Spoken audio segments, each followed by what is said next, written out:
जय हिंद. मी brigadier Hemant Mahajan Facebook live मध्ये आपलं स्वागत करतो. आज आपण ज्या विषयावरती बोलणार आहे तो आपल्या समोर आहे. भारत, रशिया आणि चीनचे संबंध. चीन आणि भारत हे दोन देश आहेत आणि रशिया आता कोणाचा जास्त मित्र आहे यावरती काही सध्या वाद सुरू आहे. रशिया भारताच्या बाजूने आहे की चीनच्या? या विषयाचं आज आपण विश्लेषण करू. 2020 मध्ये या तीन देशांच्या संबंधामध्ये काय घडलं आणि येणाऱ्या काळामध्ये म्हणजे 2021 मध्ये या देशांच्या संबंधामध्ये काय बदल होतील या सगळ्याविषयी आपण बोलण्याचा प्रयत्न करू. हे या विषयावरती आज बोलण्याचं औचित्य असं आहे की मागच्या आठवड्यामध्ये एक बातमी आली की भारत आणि रशियामध्ये जे अॅन्युअल समिट मीटिंग होते ती कॅन्सल झाली. या मीटिंगमध्ये भारताचे पंतप्रधान रशियाच्या पंतप्रधानांना भेटतात आणि वेगवेगळ्या संबंधावरती बातचीत केली जाते. परंतु ते अचानक कॅन्सल झालं.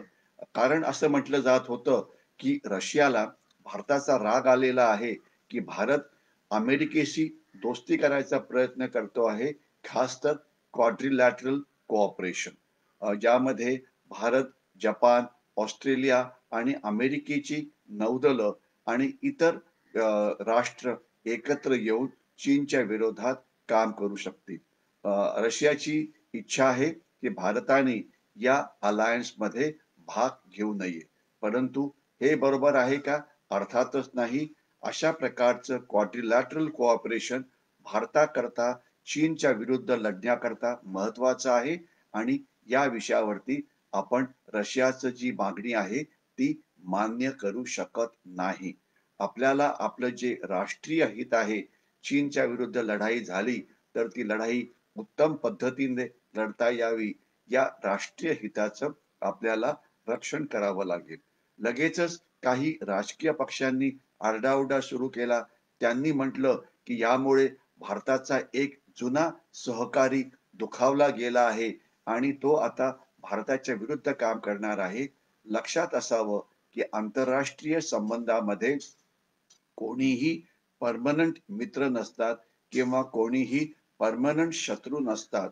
परमनंट असतं या दोन्ही कुठल्याही देशाचं राष्ट्रीय हित आणि आपलं राष्ट्रीय हित क्वाड्रिलॅटरल कोऑपरेशन मध्ये सामील होणं हे आहे जे आपण करतो आहे. परंतु यामुळे रशिया आपल्या विरुद्ध जाईल का? तर त्याचं थोडक्यात उत्तर आहे नाही. कारण भारत आणि रशियामध्ये एकमेकाशी मैत्री करण्याकरता अनेक महत्वाचे विषय आहे ज्यामध्ये आपली मैत्री सध्या पण चांगल्या स्तरावरती आहे. एवढंच नव्हे तर 1 जानेवारीला रशियाचे पंतप्रधान श्री पुटिन यांनी आपले पंतप्रधान श्री नरेंद्र मोदी यांना फोन करून सदिच्छा दिल्या आणि सांगितलं की येणाऱ्या काळामध्ये आपले संबंध अजून जास्त मजबूत होतील.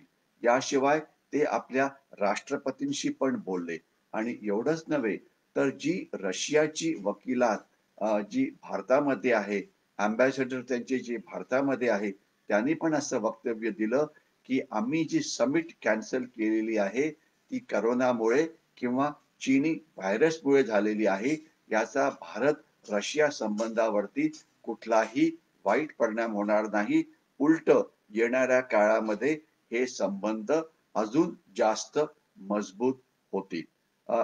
या सगळ्या विषयांवरती तर आपण बोलणारच आहोत, याचं विश्लेषण करणारच आहोत. परंतु त्याच्या आधी मला एक इतर 3-4 महत्वाच्या मुद्द्यांवरती बोलायचं आहे ज्याचा ज्याचा परिणाम भारताच्या किंवा देशाच्या सुरक्षेवरती होतो. पंजाब मधले काही शेतकरी गहू आणि तांदूळ उगवणारे त्यांचं जे आंदोलन आहे ते अजून सुद्धा सुरू आहे आणि फायनान्शियल टाइम्स आणि फायनान्शियल एक्सप्रेस जे भारताची दोन मोठी वर्तमानपत्र आर्थिक बाबीविषयी लिहितात त्यांनी असं म्हटलेलं आहे की या आंदोलनामुळे दिल्लीचे रस्ते काही भागातून बंद पडलेले आहेत आणि शहरांना लागणाऱ्या गोष्टी मग ते अन्नधान्य असो की भाजी असो की दूध असो ही नेहमी बाहेरूनच येतात. यामुळे दिल्लीमध्ये महागाई वाढली आहे दिल्लीचं प्रचंड आर्थिक नुकसान होत आहे आणि हे आर्थिक नुकसान 3500 ते 4000 कोटी रोज एवढं आहे. गेल्या 6 आठवड्यापासून हे आंदोलन सुरू आहे. यामुळे आपल्याला कळू शकेल, की आपल्या देशाचं 3500 किंवा 4000 कोटीला जर आपण जर 40 या आकड्याने गुणलं तर देशाचं केवढं नुकसान झालं आहे हे आपल्याला कळेल.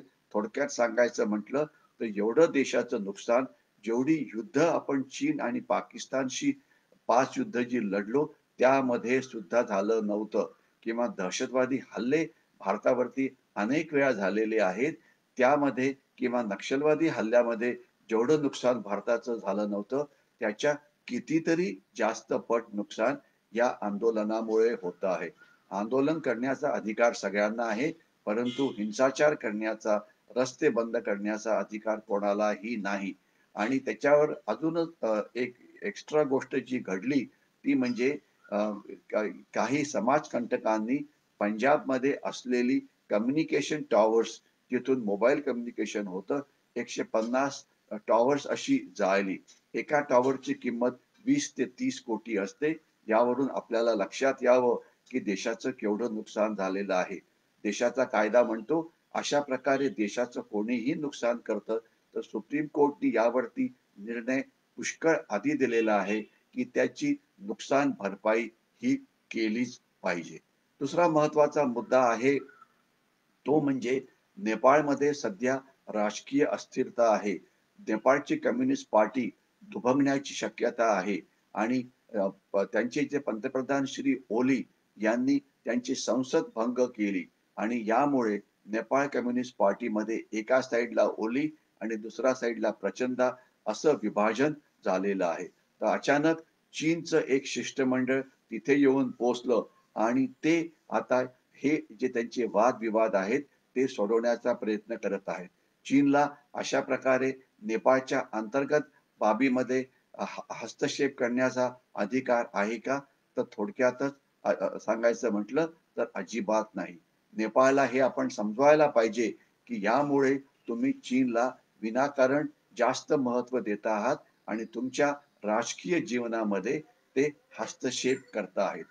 अजून एक ब्रेकिंग न्यूज आली होती, की चीनने जाहीर केलेलं आहे, की अफगाणिस्तानमध्ये जे अमेरिकन सोल्जर्स, अमेरिकन सैनिक तिथे आहे, त्यांना जर तालिबाननी मारलं, तर चीन त्यांना एक्स्ट्रा पैसे देईल. अर्थातच यामुळे चीन आणि अमेरिकेमधला जो वाद आहे, हा अजून जास्त वाढेल. भारताकरता हे चांगलं आहे. कारण आता जो बायडन जे नवीन राष्ट्रपती येतील, काही जणांची अशी समजूत होती, एखाद्या वेळेला ते चीनशी नरमाईने वागतील डोनाल्ड ट्रम्पच्या तुलनेमध्ये, पण तसं व्हायची शक्यता जी आहे, ती अतिशय कमी आहे. याच्याशिवाय अजून एक बातमी बांगलादेशमधून आली, ज्याचं आपण खरं म्हटलं तर अनुकरण करायला पाहिजे. जसे रोहिंग्या भारतामध्ये येऊन घुसलेले आहेत हजारोच्या संख्येने, तसेच ते बांगलादेशमध्ये सुद्धा घुसलेले आहेत. आपल्याला कल्पना आहे, की हे रोहिंग्या हे राखीन प्रांत जो म्यानमारचा आहे, तिथून आले आहेत. कारण म्यानमारचं जे सैन्य आहे त्यांच्या विरुद्ध कारवाई करतं आणि त्यांना कुठलीही राष्ट्रद्रोही कारवाई करू देत नाही. परंतु बांगलादेशनी त्या एक अतिशय कठोर निर्णय घेतला आणि त्यांनी ठरवलं, की बांगलादेशची समुद्रामध्ये काही बेटं आहेत. तर अशा एका रिकाम्या बेटावरती जिथे मनुष्यवस्ती नाही, तिथे त्यांनी या सगळ्या रोहिंग्यांना रोहिंग्यांना रोहिंग्याला तिथे ठेवायचं असं ठरवलेलं आहे. आणि त्यांनी या सगळ्यांना बांगलादेशमधून पकडून या बेटांवरती पाठवलेलं आहे. या बेटांवरती पूर येतात, पाऊस भयंकर पडतो, डास खूप आहेत. याच्याशिवाय समुद्राचं पाणी भरतीमध्ये वरती येतं. म्हणूनच ही या बेटांवरती कोणी माणसं राहत नव्हती. परंतु बांगलादेशने त्यांना आता रोहिंग्यांना तिथे पाठवलेलं आहे आणि त्याकरता अशी कारवाई करण्याची भारताची हिंमत झाली असती का? आपण अतिशय सगळ्यांशी नरमाईने वागतो आणि आपलं राष्ट्रीय हित जे आहे ते त्याच्याकडे पुरेसं लक्ष देत नाही. याच्याशिवाय अजून एक महत्वाची घटना घडली काश्मीरमध्ये, जिथे आत्ताच डिस्ट्रिक्ट डेव्हलपमेंट काउन्सिलची इलेक्शन झाली होती. त्याच्यानंतर जो शपथविधी समारंभ झाला, यामध्ये नॅशनल कॉन्फरन्स PDP या राजकीय पक्षांनी भारतीय राज्यघटनेला हातात घेऊन शपथ घेतली आणि सांगितलं, की आम्ही भारताचे नागरिक आहोत. आपल्याला आठवत असेल, की काही महिन्यापूर्वी या पक्षांनी दादागिरी करायचा प्रयत्न केला होता. जोपर्यंत आम्हाला आमचा झेंडा मिळत नाही, काश्मीरचा झेंडा, तोपर्यंत आम्ही तिरंग्याला सॅल्यूट करणार नाही.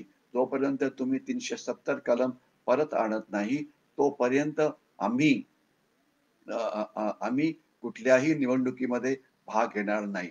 त्यांनी मुकाट्याने निवडणुकीमध्ये भाग घेतला. काही ठिकाणी ते जिंकले, पुष्कळ ठिकाणी ते हरले. नवीन नेतृत्व आज काश्मीरमध्ये येतं आहे आणि त्यांनी आता भारताच्या राज्यघटनेला अ, हात लावून शपथ घेतली, की आम्ही भारताच्या बाजूनी आहे. आणि आनंदाची बातमी अशी, की आता आपली अर्थव्यवस्था वेगाने जाण्याची शक्यता निर्माण झालेली आहे आणि या महिन्यामध्ये जी म्हणजे जनरल सर्व्हिसेस टॅक्स आणि गुड्स जे आहे, त्यामध्ये सर्वात जास्त कर लोकांनी भरलेला आहे. हे दर्शवतं, की यामुळे आपली अर्थव्यवस्था आता वेगाने रिकव्हर होणार आहे. तर हीच वेळ आहे भारतीयांनी मेहनतीने काम करायचं. आंदोलनं, बंद, हिंसाचार हा सगळा थांबवला पाहिजे आणि आपलं लक्ष हे केवळ आर्थिक व्यवस्था अजून जास्त मजबूत करण्यावरती आपण केंद्रित करायला पाहिजे. आता मी रशिया आणि चीनच्या संबंधावरती येतो. रशिया आणि चीनमध्ये अनेक वाद आहेत. एक तर वाद आहे, की आज चीनला युरोप आणि अमेरिकेशी व्यापार करण्याकरता 3 रस्ते आहेत आणि यामध्ये एक रस्ता मलक्का म्हणजे जी समुद्रधुनी आहे इंडोनेशिया आणि सिंगापूरच्या मधली तिथून आहे. दुसरा जमिनीवरून सेंट्रल एशियन रिपब्लिक्स म्हणजे मध्य एशियातले देश कझाकिस्तान, किर्गिस्तान, उझबेकिस्तान, तुर्कमेनिस्तान यांच्यामधून रेल्वे आणि रोड जातात, की जे युरोपमध्ये जातात आणि तिथून मग ते अमेरिकेत सुद्धा जाऊ शकतील. आणि तिसरं सर्वात वरतून आपण जर जगाचा नकाशा बघितला, तर आपल्या सर्वात वरती नॉर्थ पोल म्हणजे उत्तर ध्रुव आहे. त्याला पोलर रिजन असं म्हटलं जातं. तिथे कायमचा बर्फ असतो. तिथून कुठलीही समुद्री वाहतूक ही होऊ शकत नाही. तर या रस्त्यानी अ, अ, पुढे अशी शक्यता निर्माण होत आहे, की ग्लोबल वॉर्मिंगमुळे इथे जे रस्ते आहेत इथे जे बर्फ आहे ते वितळेल आणि ते वितळल्यानंतर इथून अ, बोटी ज्या व्यापारी बोटी असतात त्या इथून जाऊ शकतील अशा प्रकारची शक्यता ही निर्माण झालेली आहे. तर त्याकरता चीन या रस्त्याचा वापर करू इच्छितो, ज्याला रशियाचा पूर्णपणे विरोध आहे. पहिले आपण बोलू सेंट्रल एशियन रिपब्लिक किंवा मध्य एशियाविषयी. हे सगळे पहिले USSR म्हणजे युनायटेड सोव्हिएट सोशलिस्ट रिपब्लिकचे देश होते आणि आता जरी ते रशियापासून वेगळे झाले आहेत, तरी पण रशिया त्यांना आपला बालेकिल्ला समजतो. तर यामुळे रशिया इथे चीनला अजिबात आत येऊ द्यायला तयार नाही. त्यामुळे या राष्ट्रांना चीनने कर्ज देऊन कर्जबाजारी करण्याचा प्रयत्न केला आहे. त्याला रशियाचा विरोध आहे. हे जे रस्ते आणि वन बेल्ट वन रोड मध्ये रस्ते आणि रेल्वे लाईन बांधली जाते, त्याला चीनचा विरोध आहे. एवढंच नव्हे तर चीन एक एक्सपान्शनिस्ट देश आहे. त्यांना स्वतःचं साम्राज्य पूर्ण जगावरती लादायचं आहे. तर त्यामध्ये त्यांनी असं दाखवलं, की तिथला जो एक देश आहे, त्या देशाचं जे पामीर पठार आहे, हे पामीर पठार ते म्हणतात हे आमचंच आहे. आणि हा जो देश लहानसा असल्यामुळे तो घाबरून गेला होता. परंतु रशियानी त्यांना मदत केली आणि सांगितलं, की चीन म्हणतं, की जुन्या काळामध्ये पामीर पठार हा आमचाच भाग होता, जे चुकीचं आहे. ब्रिटिशांनी घेतलं किंवा रशियाने घेतलं म्हणून ते तुमच्याकडे गेलं, हे चुकीचं आहे. आणि रशिया पामीर पठार म्हणजे या देशांचा मोठा भाग चीनकडे जाण्याकरता विरोध करतो आहे आणि हे येणाऱ्या दिवसामध्ये चीन आणि रशियामध्ये एक मोठं संकट या विषयावरती निर्माण होऊ शकतं. म्हणूनच सेंट्रल एशियन रिपब्लिक्समध्ये जी चीनची जी घुसखोरी आहे त्याला थांबवण्याचा श्री पुटिन यांचा प्रयत्न नक्कीच आहे.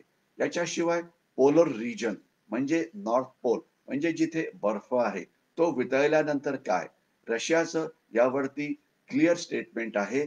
रशिया म्हणतं की पोलर रिजन मध्ये वाहतूक व्हावी की नाही व्हावी, समुद्र कोणी वापरावा याकरता हे ठरवावं. फक्त त्या 8 देशांनी त्याला पोलर कंट्रीज असं म्हटलं जातं. आपण युरोपचा नकाशा बघा, अमेरिकेचा नकाशा बघा, आपल्याला दिसेल की नॉर्थ पोलच्या जवळ जो असलेला काही भाग आहे, अमेरिकेचा अलास्का आहे, त्याच्याशिवाय काही भाग थोडा कॅनडाचा आहे, काही युरोपमधले काही देश आहे आणि अर्थातच सोव्हिएट युनियन सुद्धा आहे किंवा रशिया आहे.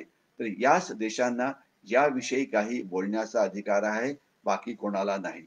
सध्या इथून व्यापारी बोटी व्यापाराकरता जाऊ शकत नाही, परंतु काही वेळा छोट्या बोटी इथून प्रवास करू शकतात.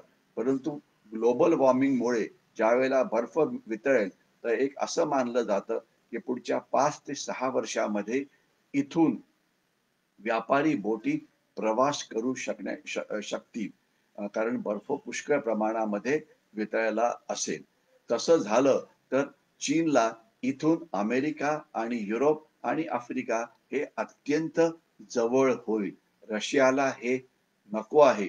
त्यामुळे येणाऱ्या दिवसामध्ये इथे एक मोठा वाद निर्माण होणार आहे आणि त्याकरता रशियाने पहिलेच तयारी केलेली आहे. त्यांनी आता या भागामध्ये आपली क्षेपणास्त्र तैनात केली आहे. तिथे त्यांचं सैनिकीकरण त्यांनी करायला सुरुवात केली आहे. त्यामुळे या भागात काहीही कारणामुळे जर चीन आक्रमक झाला, तर त्यांच्याशी लढाई करण्याकरता रशिया हा कायमचाच तयार आहे. एवढंच नव्हे तर रशियाला एका अजून गोष्टीमुळे राग येतो. तो म्हणजे की चीन रशियामध्ये सुद्धा प्रचंड हेरगिरी करतो आहे. चीनची जी शस्त्र आहे, त्या शस्त्रांचं जे डिझाइन आहे, हे सगळं चीननी रशियामधून चोरलेलं आहे. याला इंडस्ट्रियल भाषेमध्ये इंटेलेक्चुअल प्रॉपर्टी राइट्स म्हणतात. म्हणजे उदाहरणार्थ सुखोई नावाचं जे अत्याधुनिक विमान आहे, ते चोरायचं, त्याचं रिव्हर्स इंजिनिअरिंग करायचं आणि तेच विमान तशाच प्रकारचं विमान हे तयार करायचं आपल्या कारखान्यामध्ये नाव अर्थात वेगळं द्यायचं. जेएफ नावाची जी चीनची जी विमानं आहेत, ही सगळी सुखोई किंवा मिग विमानांची केलेली कॉपी आहे. यामुळे रशियाला चीनचा खूपच राग आला आहे. एवढंच नव्हे तर रशियामध्ये एक मोठी इन्स्टिट्यूशन आहे, जी नॉर्थ पोल किंवा पोलर सायन्सेस वरती संशोधन करते. तर त्यांचे जे मुख्य होते, त्यांनी हे संशोधन चीनला नेऊन दिलं आणि जसे ते रशियामध्ये परत आले, लगेच रशियाने त्यांना अटक केली आणि त्यांच्या विरुद्ध राष्ट्रद्रोहाचा गुन्हा हा दाखल केला. एवढंच नव्हे तर रशियाने आता एक नवीन कायदा तयार केला आहे. त्यामध्ये म्हटलेलं आहे, कुठलीही संस्था, कुठलेही ॲक्टिव्हिस्ट, कुठलेही वर्तमानपत्र, मीडियाचा कोणीही जर आपल्या देशाची म्हणजे रशियाची माहिती इतर कोणाला देत असेल, तर तो देशद्रोह आहे. त्याला देशद्रोहाच्या खाली पकडलं जाऊ शकतं आणि त्याच्या विरुद्ध खटला हा दाखल केला जाऊ शकतो. अर्थातच हा जो खटला आहे, हा खटला केवळ चीनच्या विरोधात होणार आहे. तर त्याच्यामुळे चीन आणि रशियामध्ये पुष्कळ वादविवाद आहेत आणि ते येणाऱ्या दिवसामध्ये अजून वाढतील आणि जोपर्यंत भारत आणि रशियाचा संबंध आहे, उलटे आपले संबंध अनेक गोष्टींमुळे जोडले जातात. एक तर आपण आपली अनेक शस्त्र, त्यांची निर्मिती, त्यांच्या स्पेअर्सची निर्मिती ही रशियाच्या मदतीने होते. उदाहरणार्थ आपल्याकडे असलेले रणगाडे, खास तर T-70 आहेत किंवा T-72 आहेत. हे सगळे रशियात बनलेले रणगाडे आहेत. याच्याशिवाय मिग विमानं आपण जी वापरतो, सुखोई विमानं आपण जी वापरतो, हे सगळं जे आहे हे याच्यामध्ये आपलं आणि रशियाचा अतिशय उत्कृष्ट संबंध आहे. शस्त्र असो की इतर अनेक गोष्टी असो, यामध्ये आपले व्यापार संबंध सुद्धा खूप चांगले आहेत. आपल्या 2 देशामध्ये व्यापार सुद्धा खूप होतो आणि आपल्या 2 राष्ट्रांमध्ये कुठलेही वादविवाद नाही. अर्थातच रशियाने जर म्हटलं, की तुम्ही अमेरिकेशी सहकार्य करू नका, तर ते आपण मान्य करू शकत नाही. कारण जसं आपले राष्ट्रीय हित आपण जपायचा प्रयत्न करतो, रशिया आणि अमेरिकेचे सुद्धा संबंध आहेत आणि ते एकमेकांशी व्यापार करतात. ते जर करू शकतात, तर भारत का करू शकत नाही, हे महत्त्वाचं आहे. मला वाटतं यामुळे अशी भीती, की रशिया चीनच्या बाजूने जाईल, भारताला मदत करणार नाही, ही भीती बरोबर नाही आणि रशिया आणि भारताची मैत्री ही रशिया आणि चीनच्या मैत्रीपेक्षा केव्हाही जास्त मजबूत आणि बळकट असेल आणि सर्वात जास्त महत्त्वाचं असं, जर कधी युद्ध झालं किंवा युद्धजन्य परिस्थिती निर्माण झाली, तर एवढं नक्की, की रशियाकडून आपल्याला होणारी मदत शस्त्रास्त्रांच्या मध्ये, आधुनिक शस्त्र बनण्यामध्ये किंवा इतर बाबीमध्ये ही चालू राहील. यामध्ये कोणाच्याही मनामध्ये काही शंका नको. मी आता इथेच थांबतो. तसं म्हटलं तर या संबंधाविषयी बोलायला खूप आहे. परंतु वेळेचं बंधन असल्यामुळे याच्या पुढचं याविषयी अजून जास्त माहिती आपण पुढच्या भागामध्ये देऊ. आपल्याला जर हा व्हिडिओ आवडला असेल, तर याला जरूर लाईक करा आणि जास्तीत जास्त लोकांशी शेअर करा. मी थांबतो. जय हिंद.